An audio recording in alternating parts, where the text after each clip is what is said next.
Good morning. Communication में अब हमारा नेक्स्ट टॉपिक है job application letter. Job application letter से हम क्या समझते हैं या क्या होता है। देखिए, जनरली जॉब यानी कि नौकरी और एप्लीकेशन जो कि हम लिखते हुए आए हैं, हमेशा बचपन से हमारी क्लास में हम लिखते थे। कभी हमें छुट्टी पे रहते थे, बीमार हो गए हैं या हमें स्कूल नहीं जाना है या किसी भी वजह से, तो हम एप्लीकेशन स्कूल में दिया करते थे हमारी छुट्टी के लिए। फिर उसके बाद जब हमने 12th पास आउट किया तो हमने एप्लीकेशन लिखी थी हमारी एसएलसी के लिए, स्कूल लिविंग सर्टिफिकेट या फिर ट्रांसफ़र सर्टिफिकेट के लिए। क्यों? क्योंकि अब हमें कॉलेज में एडमिशन लेना था।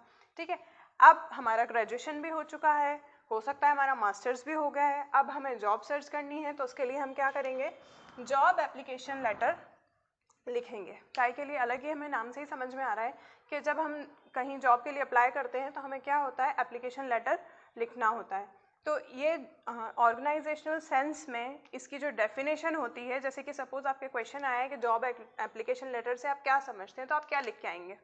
तो वो आप ये लिख के आएंगे, इसकी डेफिनेशन ये होती है कि एक लेटर होता है जो हम एप्लीकेशन लिखते हैं, जिसको हम कवर लेटर भी कहते हैं। ठीक है, ये एक डॉक्यूमेंट होता है जिसे हम रेज्यूम, यानी कि जो हम हमारी जॉब के लिए अप्लाई करते हैं उसके साथ में जो रेज्यूम हम बनाते हैं, वो नेक्स्ट टॉपिक है आपका, उसको अपन डिटेल में इसके बाद वाले लेक्चर में स्टडी करेंगे। तो अभी अपन ये समझ लेते हैं, इसे हम रेज्यूम के साथ लगाते हैं किस चीज़ को, जॉब एप्लीकेशन लेटर को, जिसमें एडिशनल इन्फॉर्मेशन दी हुई होती है हमारी, जो भी स्किल्स हमें याद होती हैं, जो भी हमारे एक्सपीरियंस होते हैं या जो भी हमने ट्रेनिंग ली होती है। लेटर ऑफ एप्लीकेशन क्या होता है, कब दी जाती है? इसमें डिटेल्ड इन्फॉर्मेशन होती है हमारी कि हम कहाँ से, हमने क्या किया हुआ होता है और हम किस चीज़ के लिए अप्लाई करना चाह रहे हैं।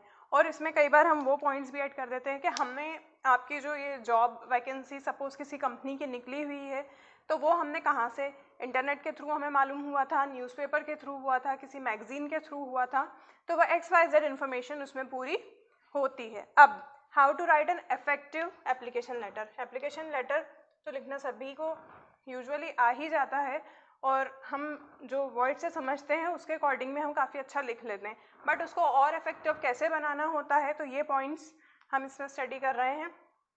क्यों इंटरेस्टेड हैं हम एक पर्टिकुलर कंपनी में जॉब के लिए अप्लाई करने में, हमें क्यों इंटरेस्ट आ रहा है कि हम वहाँ पर जॉब करेंगे, या हमें क्या चीज़ ऐसी लगी कि हाँ हमें वहाँ जॉब के लिए अप्लाई करना चाहिए, तो ये पॉइंट हमें उसमें ऐड करना चाहिए। तो इससे क्या हमारा लेटर थोड़ा अट्रैक्टिव लगता है। और ये जो आप लिख रहे हैं तो वो स्पेसिफिक होना चाहिए, एक पर्टिकुलर चीज़ लिखनी चाहिए जिसके लिए आप इंटरेस्टेड हैं। उसको घुमा फिरा के नहीं लिखना है, उसमें बहुत बड़ी बड़ी बातें नहीं लिखना है।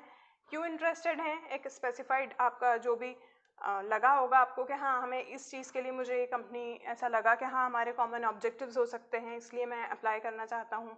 या जो आपने एडवर्टीज़मेंट दिया, इसमें मुझे इस चीज़ में इंटरेस्ट आया और ये वाली स्किल्स मेरे पास हैं, इसलिए मैं अप्लाई करना चाह रहा हूँ।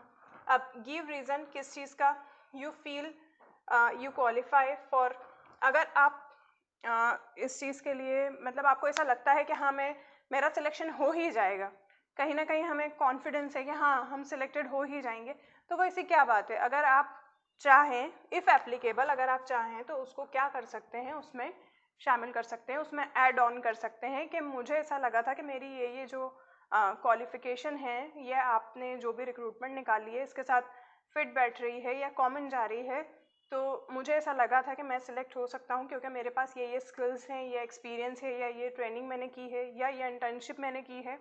तो वो रीज़न भी आप इसमें लिख सकते हैं। रेफ़र एनी अदर डॉक्यूमेंट, कोई अदर डॉक्यूमेंट जो आपको ऐसा लगता है कि वहाँ के लिए इम्पॉर्टेंट है, तो वो भी आप उसमें लगा सकते हैं। ठीक है, इंक्लूड, एक रिक्वेस्ट भी लिखना है। अगर आपको कोई इन्फॉर्मेशन उस कंपनी से रिलेटेड चाहिए जिसके लिए आपको कन्फ्यूजन है, डाउट है, या आप जो जानना चाहते हैं, तो अगर पॉसिबल हो तो आप वो भी उसमें ऐड कर सकते हैं। ठीक है, अब जब आप एप्लीकेशन लेटर लिखते हैं तो आपको क्या क्या पॉइंट्स उसमें इंक्लूड करना होते हैं। अब ये वो पॉइंट्स हैं जिन पे हमको मेन फोकस होना है।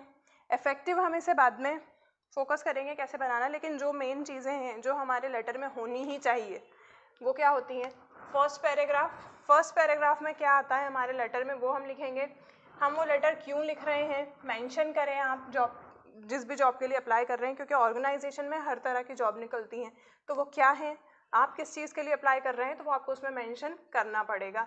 अब आपको क्या ऐसा लगा था कि आपके लिए उस लिस्टिंग में कि क्या चीज़ ज़रूरी है, किस चीज़ के लिए अप्लाई आप कर रहे हैं, क्या कॉमन था, ये वाली चीज़ें हम लिखते हैं। और उससे भी पहले जो हम लिखते हैं वो होता है एड्रेस लिखते हैं, किसके लिए हमने लेटर लिखा है, मतलब जो जिस डेजिग्नेशन पे हैं, मैनेजर हैं, डायरेक्टर हैं, उनको हमने लेटर लिखा है तो उनको मेंशन करेंगे, उनको सैल्यूटेशन देंगे, उनके रेस्पेक्ट के लिए हम लिखेंगे रेस्पेक्टेड सर या मोस्ट रेस्पेक्टफुल, ठीक है।